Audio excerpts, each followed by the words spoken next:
ഈ ആഴ്ച നമുക്ക് കിട്ടിയിരിക്കുന്ന ഒരു ഇൻസൈൻ ചാപ്റ്ററാണ്. യൂജി ആൻഡ് അവേക്കൺ ഫോമുമായിട്ട് സുക്കുണനെ ഫൈറ്റ് ചെയ്യാൻ ഇറങ്ങിയിരിക്കുകയാണ്. ഈ വീഡിയോയിൽ നമ്മൾ അതിനെപ്പറ്റി ഡിസ്കസ് ചെയ്യും. അതുകൊണ്ട് ആദ്യം തന്നെ എല്ലാവർക്കും ഒരു സ്പോയിലർ വാർണിംഗ്. ഈ അധികം സമയം കളയാതെ നമുക്ക് ചാപ്റ്ററിൻ്റെ റിവ്യൂയിലേക്ക് കടക്കാം. കഴിഞ്ഞ ചാപ്റ്റർ അവസാനിച്ച് വലിയൊരു ക്ലിഫ് ഹാങ്ങറിലായിരുന്നു. ഗോജോയെ പോലെ സുക്കുണ അവൻ്റെ 2 ബ്ലാക്ക് ഫ്ലാഷിന് ശേഷം അവൻ റിവേഴ്സ് കേസ്റ്റേക്കിലേക്ക് തിരിച്ചു കിട്ടിയതെന്ന്. അതുകൊണ്ട് ഈ ചാപ്റ്റർ തുടങ്ങുന്നത് തന്നെ ഗോജോയുടെ ഫ്ലാഷ് ബാക്കിൽ നിന്നാണ്. ഈ ഫ്ലാഷ് ബാക്കിൽ ഗോജോ പറയുവാണ് എങ്ങനെയാണ് ബ്ലാക്ക് ഫ്ലാഷ് വർക്ക് ചെയ്യുന്നത്, അഥവാ എങ്ങനെയല്ല ബ്ലാക്ക് ഫ്ലാഷ് വർക്ക് ചെയ്യുന്നതെന്ന്. ഗോജോ പറയും, എന്തുകൊണ്ടാണ് ഈ ബ്ലാക്ക് ഫ്ലാഷ് ഇഷ്ടം പോലെ ഉപയോഗിക്കാൻ പറ്റാത്തത്? നിങ്ങൾ എന്നോട് ഈ ചോദ്യം ചോദിക്കുന്നതിൻ്റെ കാരണം എനിക്ക് 6 ഐസ് ഉള്ളതുകൊണ്ടല്ലേ? ബ്ലാക്ക് ഫ്ലാഷ് എന്ന് പറയുന്നത് സ്പേസിലുണ്ടാകുന്ന ഒരു ഡിസ്റ്റോർഷനാണ്. ബ്ലാക്ക് ഫ്ലാഷ് ഉണ്ടാകുന്നത് കേസ്റ്റ് എനർജിയുടെ ഫിസിക്കൽ അറ്റാക്കിൻ്റെ ഒരു സെക്കൻഡിന് മില്യൺസിലെ ഡിലേയും കൊണ്ടാണ്. ഇതും ബ്ലാക്ക് ഫ്ലാഷിൻ്റെ വ്യക്തമായിട്ടുള്ളൊരു എക്സ്പ്ലനേഷൻ അല്ല. കാരണം ബ്ലാക്ക് ഫ്ലാഷ് ആക്ടിവേറ്റ് ചെയ്യുന്നത് മാത്രം മതിയായിരുന്നെങ്കിൽ ഗോജോയ്ക്ക് അവൻ ഇഷ്ടമുള്ള പോലെ ചെയ്യായിരുന്നു. പക്ഷേ അതത്ര എളുപ്പമല്ല. ഗോജോ വന്നിട്ട് കുറച്ചും കൂടെ ഡീറ്റെയിൽ ആയിട്ട് എക്സ്പ്ലെയിൻ ചെയ്യും. ഇപ്പോൾ അവൻ്റെ കയ്യിലേക്ക് കേസ്റ്റ് എനർജി ഇമ്പ് ചെയ്തിട്ട് ഒരു ഇടി വെച്ച് കൊടുത്താൽ ആ ഇടിയുടെ കേസ്റ്റ് എനർജീനെ നമുക്ക് 3 ആയിട്ട് തിരിക്കാൻ പറ്റും. ഒന്ന് അവൻ്റെ കൈയുടെ ബലം കൂട്ടുന്ന കേസ്റ്റ് എനർജി, രണ്ടാമത്തത് എനിമിക്ക് ഇടിച്ചു കയറുന്ന കേസ്റ്റ് എനർജി, ഈ മൂന്നാമത്തെന്ന് പറയുന്നത് നേരത്തെ പറഞ്ഞ 1ൻ്റെ 2ൻ്റെ കോമ്പിനേഷനാണ്. ബ്ലാക്ക് ഫ്ലാഷ് ഉണ്ടാകുന്നത് ടൈമിംഗ് കൊണ്ട് മാത്രമല്ല, അതിനോടൊപ്പം തന്നെ ഈ കേസ്റ്ററിൻ്റെ കോമ്പിനേഷൻ കൂടെ അനുസരിച്ചിരിക്കും. അതുപോലെ തന്നെ കേസ്റ്ററിൻ്റെ മൂന്നാമത്തെ ടൈപ്പ് ആർക്കും കൺട്രോൾ ചെയ്യാൻ പറ്റത്തില്ല, ഗോജോനെ ഒഴിച്ച്. ഇതിനെല്ലാം മണ്ടയിൽ സാഹചര്യത്തിനനുസരിച്ചും എതിരാളിയുടെ കേസ്റ്റ് എനർജീനനുസരിച്ചും അതിനോടൊപ്പം തന്നെ ഒരാളുടെ ഫിസിക്കൽ കണ്ടീഷനെ അനുസരിച്ചിരിക്കും. അതുമാത്രമല്ല, ഗോജോയ്ക്ക് പേഴ്സണലായിട്ട് തോന്നുന്നത് ഇതിന് ഹ്യൂമിഡിറ്റി ടെമ്പറേച്ചറായിട്ട് കണക്ഷൻ ഉണ്ടെന്നാണ്. കാരണം ബ്ലാക്ക് ഫ്ലാഷ് എന്ന് പറയുന്നത് സ്പേഷ്യൽ ഫിനോമിനയാണ്. അതുകൊണ്ട് ഇപ്പം എങ്ങനെയാണ് ബ്ലാക്ക് ഫ്ലാഷ് ആക്ടിവേറ്റ് ചെയ്യേണ്ടതെന്നുള്ളതിന് ശരിയായിട്ടുള്ളൊരു ഉത്തരവില്ല. ഗോജോ അവൻ്റെ പഞ്ചിലേക്ക് കേസ് ടെക്നിക്ക് ഇമ്പ് ചെയ്ത് കഴിഞ്ഞാലും ബ്ലാക്ക് ഫ്ലാഷ് ഉണ്ടാകുമെന്ന് പറയുന്നത് അവൻ്റെ ലക്കിനനുസരിച്ചാണ്. ഇതിനുശേഷം ഗോജോ പറയും, അടുപ്പിച്ചടുപ്പ് ബ്ലാക്ക് ഫ്ലാഷ് ഇടിക്കുന്നതിൽ നാനാമിയുടെ റെക്കോർഡ് അവൻ്റെക്കാളും വലുതാണെങ്കിലും ഏറ്റവും കൂടുതൽ ബ്ലാക്ക് ഫ്ലാഷ് ഇടിച്ചിട്ടുള്ളത് ഗോജോ തന്നെയാണ്. അതുപോലെ തന്നെ ഗോജോ അതിനൊരു കാരണവും പറയും. അതൊരു കോമഡിയും കൂടെയാണ്. കാരണം അവൻ്റെ ഫൈറ്റ് അധികം നേരം പോകാറില്ല.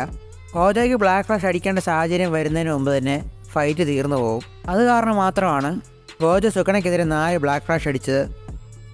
ഈ ചാപ്റ്ററിൽ തന്നെ നമുക്ക് മങ്കാക്കയുടെ നോട്ടും കിട്ടും. ഗോജോയുടെ ഏറ്റവും കൂടുതൽ ബ്ലാക്ക് ഫ്ലാഷ് എന്നുള്ള റെക്കോർഡ് യൂജി തകർക്കുമെന്ന്. അവിടുന്ന് നമ്മൾ നേരെ ഫൈറ്റിലേക്ക് തിരിച്ചു വരും. അവിടെയുള്ള എല്ലാവരും ഭയപ്പെടാൻ വേണ്ടി തുടങ്ങും. 2 ബ്ലാക്ക് ഫ്ലാഷ് അടിച്ചതിന് ശേഷം സുക്കണയ്ക്ക് അവൻ്റെ മൊമെൻറ്റം തിരിച്ചു കിട്ടും. നേരത്തെ ഗോജോയ്ക്ക് ബ്ലാക്ക് ഫ്ലാഷ് അടിച്ചതിന് ശേഷം എങ്ങനെയാണ് അവൻ്റെ റിവേഴ്സ് കേസ് ടെക്നിക്കിൻ്റെ ഔട്ട്പുട്ട് തിരിച്ചു വന്നത്, അതുപോലെ തന്നെ സുക്കണയ്ക്കും പറ്റും.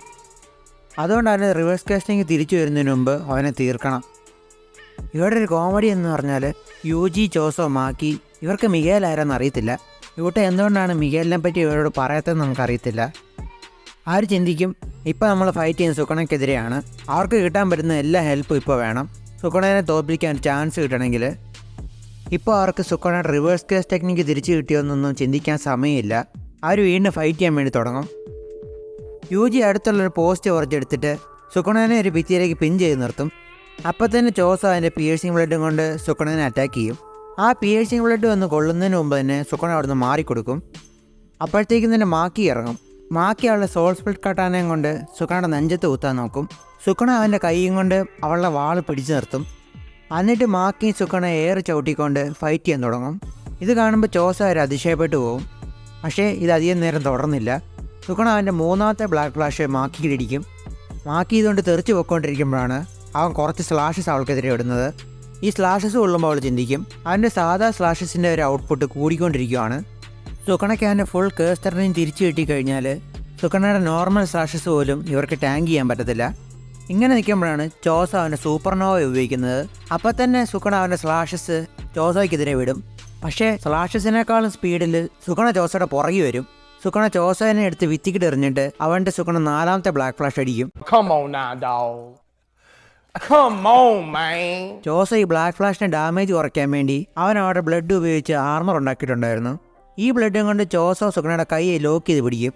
അപ്പോൾ യൂജി പറന്നു വന്ന് സുക്കണയുടെ മുഖത്തിന് നല്ല ഇടി വെച്ച് കൊടുക്കും. ചോസോ അപ്പം ചിന്തിക്കും യൂജിയുടെ ഓരോ പഞ്ചും സോളിനെ അഫക്റ്റ് ചെയ്യുന്ന കാരണം സുക്കണ എത്ര ബ്ലാക്ക് ഫ്ലാഷ് അടിച്ചും അവൻ്റെ കേസ്റ്റ് എനർജി ഔട്ട്പുട്ട് തിരിച്ചു കൊണ്ടുവന്നാലും അത് കാര്യമില്ല. യൂജിയുടെ പഞ്ചെല്ലാം സോളിനെ അഫക്റ്റ് ചെയ്യുന്നതുകൊണ്ട് സുക്കണയുടെ കേസ്റ്റ് എനർജിയുടെ ഔട്ട്പുട്ടും അതുപോലെ അവന് മെഗുമയുടെ ബോഡിയിലുള്ള കൺട്രോളും കുറയും.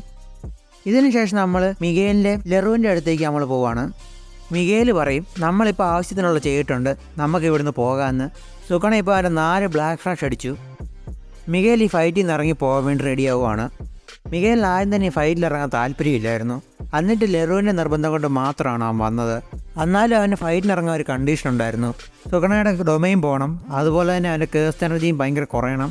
പക്ഷേ ഇപ്പോൾ സുഗണ അവൻ്റെ 4 ബ്ലാക്ക് ഫ്ലാഷ് അടിച്ചപ്പോഴത്തേക്കും അവന് മതിയായി. അവൻ ഈ ഫൈറ്റിൽ നിന്ന് പോകാൻ വേണ്ടി നിൽക്കുമ്പോഴാണ് ഇപ്പോൾ ലെറു പറയും അവൻ ഇപ്പോഴും ഒരു കാര്യം ചെയ്യാൻ മിച്ചമുണ്ട്.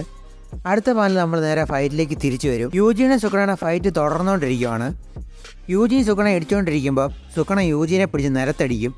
അപ്പോഴാണ് ചോസോ പറയുന്നത് യൂജിക്ക് ഇപ്പോഴും കൺവേർജൻസ് നല്ലപോലെ ഉപയോഗിക്കാൻ അറിയത്തില്ല, എന്ന് വെച്ചാൽ ബ്ലഡ് മാനിപ്പുലേഷൻ നടത്തുമ്പോൾ അവന് ബ്ലഡ് കംപ്രസ് ചെയ്യാൻ അറിയത്തില്ല. അതുകൊണ്ട് ചോസോ വേണം അവന് ബ്ലഡ് കംപ്രസ് ചെയ്ത് കൊടുക്കാൻ. അപ്പോഴാണ് യൂജി സുഗണയുടെ മുഖത്തിൻ്റെ ഒരു പിയേഴ്സിങ് ബ്ലഡ് വിടുന്നത്. ഇതുകൊണ്ട് സുഗണയ്ക്ക് അധികം ഡാമേജ് ഒന്നും പറ്റത്തില്ല. പക്ഷേ ഇത് മതിയായിരുന്നു അവന് സുഗണയുടെ കയ്യിൽ നിന്ന് മാറിപ്പോവാൻ. എന്നിട്ടാണ് യൂജി ബ്ലാക്ക് ഫ്ലാഷിന് വേണ്ടി സോണിനാകുന്നത്. നറേറ്റർ പറയും മാഹിറ്റോ എങ്ങനെയാണോ ഷിബുയ ഇൻസിഡൻറ്റിനിടയിൽ യൂജി ബ്ലാക്ക് ഫ്ലാഷ് അടിക്കാൻ പോകുമെന്ന് സെൻസ് ചെയ്തത്, യൂജി ബ്ലാക്ക് ഫ്ലാഷ് അടിക്കാനുള്ള സോണി കയറിയെന്ന് സുഗണയെ സെൻസ് ചെയ്തു. അങ്ങനെ നിൽക്കുമ്പോഴാണ് സുഗണയുടെ ശ്രദ്ധ യൂജിയിൽ നിന്ന് ലെറുവിലേക്ക് പോകുന്നത്. അപ്പോഴാണ് നമ്മളോട് പറയുന്നത് ലെറുവിൻ്റെ ടെക്നിക്കിന് ഫിസിക്കൽ ഒബ്ജക്ട്സിനെ മാത്രമല്ല പിടിക്കാൻ പറ്റുന്നത്, അവൻ്റെ ടെക്നിക്ക് കൊണ്ട് അവൻ ആരെങ്കിലും പിടിച്ചിട്ടുണ്ടെങ്കിൽ അവൻ അവരുടെ ഹാർട്ടും പിടിക്കാൻ പറ്റും. ഇതിൻ്റെ അർത്ഥം അവൻ പിടിച്ച ആളുടെ കോൺഷ്യസ്നെസ് ഒരു നിമിഷത്തേക്ക് വേണ്ടി ഇവനെ ഇഷ്ടപ്പെടാൻ തുടങ്ങും. ഇത് നമുക്ക് കാണാൻ പറ്റും. സുഗണയുടെ കണ്ണെല്ലാം ഹാർട്ട് ഷേപ്പ് ആവും. ഇതിൻ്റെ ഫലമായിട്ട് യൂജി സുഗണയ്ക്കിട്ട് വലിയൊരു ബ്ലാക്ക് ഫ്ലാഷ് അങ്ങ് കൊടുക്കും. ഇതൊരു 1.5 ബ്ലാക്ക് ഫ്ലാഷ് ആയിരുന്നു. ഈ ബ്ലാക്ക് ഫ്ലാഷ് കാണിക്കാൻ വേണ്ടി ഒരു ഫുൾ പാനൽ തന്നെ കൊടുത്തിട്ടുണ്ട്. ഇതിന് ശേഷമാണ് എഡിറ്റർ പറയുന്നത് യൂജി അവൻ്റെ ഈ ബ്ലാക്ക് ഫ്ലാഷിലൂടെ അവൻ്റെ പൊട്ടൻഷ്യൽ അൺലോക്ക് ചെയ്തു, യൂജി അവൈക്കണായി. ഈ അവസാനത്തെ പാനൽ നോട്ടി പറയുന്നതാണ് even the race of hope shine black. അത് പറഞ്ഞുകൊണ്ടാണ് ഈ ചാപ്റ്റർ അവസാനിക്കുന്നത്. ഇനി യൂജിയുടെ അവൈക്കണിങ്ങിനെ പറ്റി പറയുവാണെങ്കിൽ നമുക്ക് അവസാനത്തെ ഈ പാനലെല്ലാം കാണാൻ പറ്റും. യൂജിയുടെ കണ്ണിൻ്റെ ഡിസൈൻ സുഗണയുടെ കണ്ണ് പോലെ ആയിട്ടുള്ളത്. യൂജിയുടെ ഈ അവൈക്കണിങ്ങിന് സുഗണയായിട്ട് ബന്ധം കാണും. എൻ്റെ ആഗ്രഹം അടുത്ത ചാപ്റ്ററിൽ ഇതിനെപ്പറ്റി അതിൽ എക്സ്പ്ലെയിൻ ചെയ്താൽ മതിയായിരുന്നു. അല്ലാതെ അടുത്ത ചാപ്റ്ററിൽ യൂജിയും ബാക്കിയുള്ളവരും എയർപോർട്ടിൽ ഗോജറുടെ എത്താതിരുന്നാൽ മതിയായിരുന്നു. കാരണം കഴിഞ്ഞ ചാപ്റ്ററിൻ്റെ അവസാനം പറഞ്ഞതാണ് ഗോജോ 2 ബ്ലാക്ക് ഫ്ലാഷ് അടിച്ചതിന് ശേഷം അവൻ്റെ റിവേഴ്സ് കേസ് ടെക്നിക് ഔട്ട്പുട്ട് തിരിച്ചു വന്നതാണ്. അതേസമയം 2 ബ്ലാക്ക് ഫ്ലാഷ് അടിച്ചതിന് ശേഷം സുഗണയ്ക്ക് എന്താണ് തിരിച്ചു വന്നത് ചോദ്യം ഉണ്ടായിരുന്നു. ഈ ചാപ്റ്റർ സുഗണ അതിന് വേണ്ട 2 ബ്ലാക്ക് ഫ്ലാഷും കൂടെ അടിക്കുന്നുണ്ട്. എന്നിട്ട് അവൻ റിവേഴ്സ് കേസ് ടെക്നിക് ഔട്ട്പുട്ട് തിരിച്ചു വന്നില്ല. ഇതിനായിട്ട് ഈ ചാപ്റ്ററിലുടനീളം നോക്കിക്കഴിഞ്ഞാൽ സുഗണ അവൻ്റെ മുറിഞ്ഞ കൈയൊന്നും ഹീൽ ചെയ്തിട്ടില്ല. അതിൻ്റെ അർത്ഥം സുഗണയ്ക്ക് ബ്ലാക്ക് ഫ്ലാഷിലൂടെ കിട്ടിയത് റിവേഴ്സ് കാസ്റ്റിങ്ങിന് പകരം എന്താണ്? ഇതിനെപ്പറ്റി നിങ്ങൾക്ക് എന്തെങ്കിലും തിയറി ഐഡിയ ഉണ്ടെങ്കിൽ കമൻറ്റ് ചെയ്യുക. അതുപോലെ കഴിഞ്ഞ 2 ചാപ്റ്ററിൻ്റെ വീഡിയോ ഇറക്കാൻ പറ്റാത്തത് കുറച്ച് ടെക്നിക്കൽ ഇഷ്യൂസ് ഉണ്ടായത് കാരണമാണ്. ആ വീഡിയോസ് ഞാൻ അടുത്ത് തന്നെ ഇറക്കാൻ നോക്കാം. അതുപോലെ തന്നെ ഈ വീഡിയോ ഉണ്ടാക്കാൻ പറഞ്ഞ് മെസ്സേജും കമൻറ്റും ഇട്ട എല്ലാവർക്കും നന്ദി. ഇതുപോലെ തന്നെ നിങ്ങൾ ഇനി എന്നെ സപ്പോർട്ട് ചെയ്യുക. അത്രയും പറഞ്ഞുകൊണ്ട് പീസ് ഔട്ട്.